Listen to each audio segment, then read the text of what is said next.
vereador Renato Seco. Obrigado, senhora presidente. Bom, eu quero começar a minha participação lendo um documento. Queria muita atenção de todas as autoridades e gestores públicos que estão assistindo essa audiência. Esse documento foi publicado nos principais jornais do país há 2 semanas atrás. Ele é assinado pelo Instituto Brasileiro de Defesa do Consumidor, pela Oxfam Brasil, pela Sociedade Brasileira pelo Progresso da Ciência, pelo Instituto Ethos, pela Anistia Internacional, por várias outras instituições, incluindo o Sindicato dos Médicos do Rio de Janeiro e de São Paulo. O nome desse documento é Alerta sobre a Responsabilidade pelas Mortes Evitáveis por Covid-19. Como o documento ele não é muito extenso, mas para não tomar muito tempo na minha intervenção, eu quero dizer basicamente o seguinte: essas entidades, elas alertam nesse documento que as autoridades públicas, elas poderão ser responsabilizadas pelas mortes evitáveis durante a Covid-19. Né, que elas não vão poder alegar, né, que não estavam orientadas, que não sabiam o que estava acontecendo, e avisam, né, que essas entidades já estão coletando provas, né, para a responsabilização futura das autoridades em função dos seus atos em relação à Covid-19. Eu estou iniciando a minha fala chamando a atenção para esse documento, porque desde o início dessa semana, com o decreto do prefeito Marcelo Crivella, a Prefeitura do Rio de Janeiro, ela está frontalmente desobedecendo, né, as orientações que emanam do campo científico. Eu recomendo fortemente às autoridades do município do Rio de Janeiro a lerem a nota técnica sobre a importância das medidas de distanciamento social no contexto atual da Covid-19 no Rio de Janeiro, do último dia 28 de maio. Essa nota é uma nota oficial da Fundação Oswaldo Cruz, que foi enviada para o Ministério Público do Rio de Janeiro, a pedido do Ministério Público. Se vocês lerem essa nota, vocês vão ver, né, que é absolutamente criminoso, né, a Prefeitura do Rio de Janeiro iniciar um processo de relaxamento do distanciamento social, né, alegando dados, né, que são absolutamente insuficientes para se tomar uma decisão desse tipo. Né.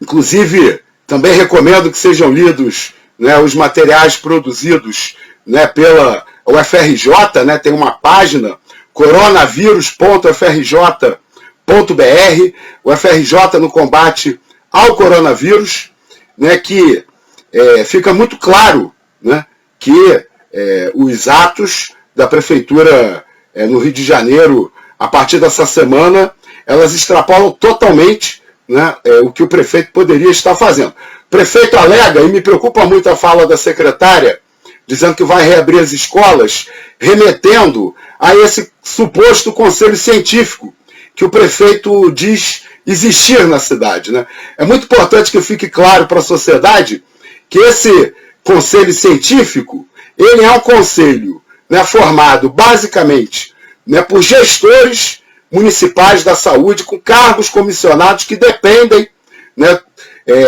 da manutenção de seus cargos do próprio prefeito da cidade. Não há nenhuma instituição acadêmica formalmente participando desse suposto conselho científico, né, e esse conselho, ao chancelar, né, essa medida de reabertura nesse momento, está afrontando não só as recomendações da Fiocruz, da UFRJ, mas também as recomendações da Organização Mundial de Saúde. Para resumir, senhores vereadores, eu vou ler aqui rapidamente o tweet, né, do epidemiologista Átila Yamarino, que ele diz o seguinte: o plano de reabertura da sua região envolve controlar o número de casos, ter uma queda de novos casos médicos com teste para coronavírus por pelo menos 2 semanas? Não. Então não é plano de reabertura, é plano de sacrifício, seu sacrifício. Então hoje o Rio de Janeiro tem um plano de sacrifício, né?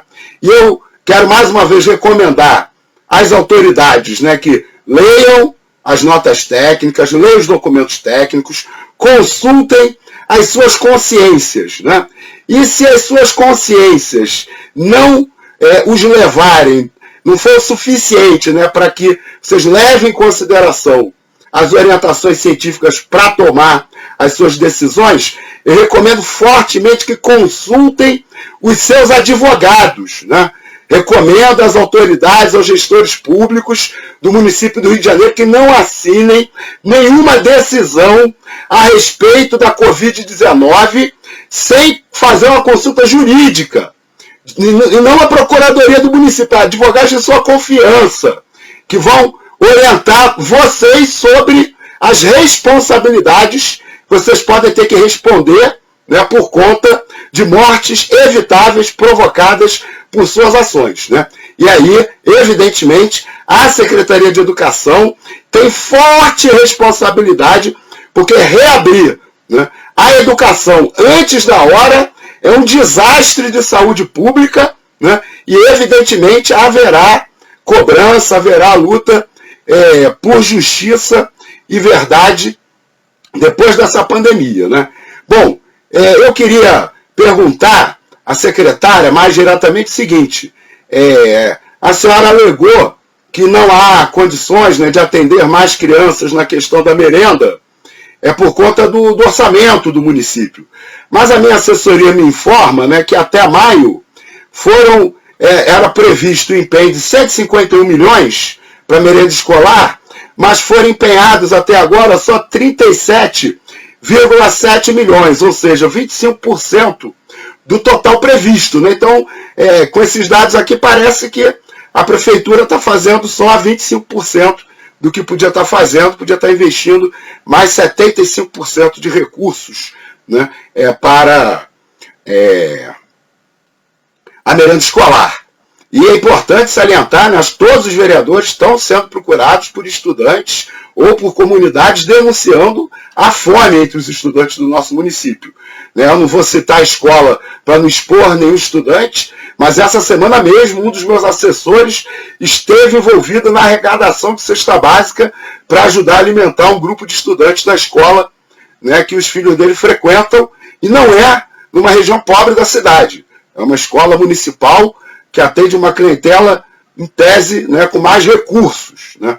Quero comentar o seguinte: ensino à distância, na minha opinião, não é a solução para a educação. Ensino à distância não substitui a sala de aula e, pensando na realidade do município, a coisa só se agrava. Primeiro, por causa da idade dos estudantes.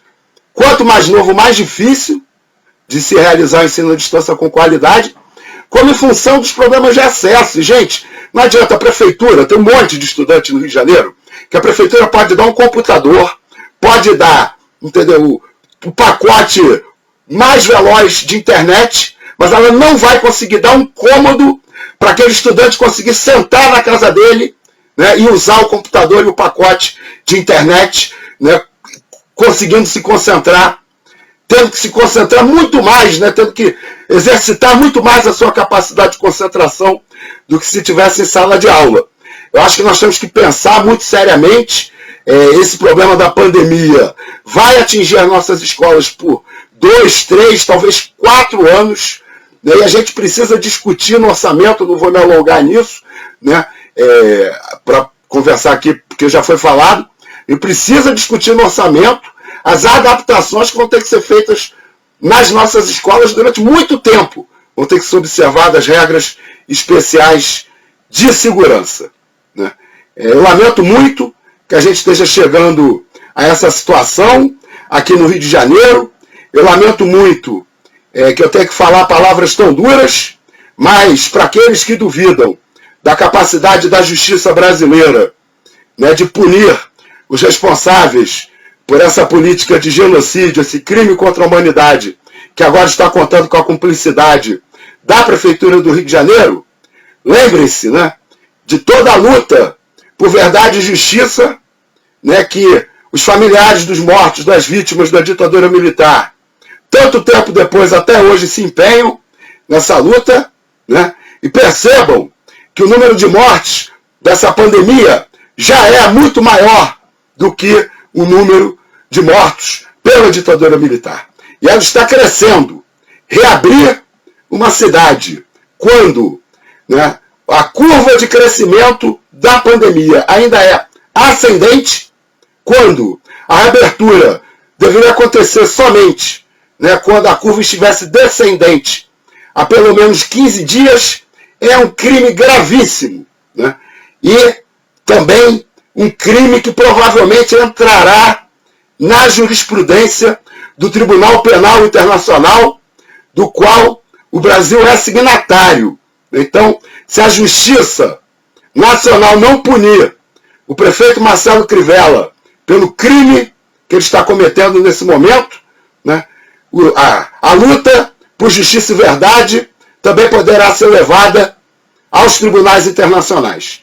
E que a minha fala aqui nessa audiência pública sirva, né, para que nunca nenhuma autoridade presente a essa audiência pública pode alegar que agiu ignorando as suas responsabilidades, ignorando a grave crise que atinge o Rio de Janeiro, a trajetória criminosa da prefeitura, e que não poderão alegar desconhecimento, oposição hierárquica, necessidade de obediência para fugir às suas responsabilidades depois. Lutaremos por justiça e verdade para as vítimas da Covid-19.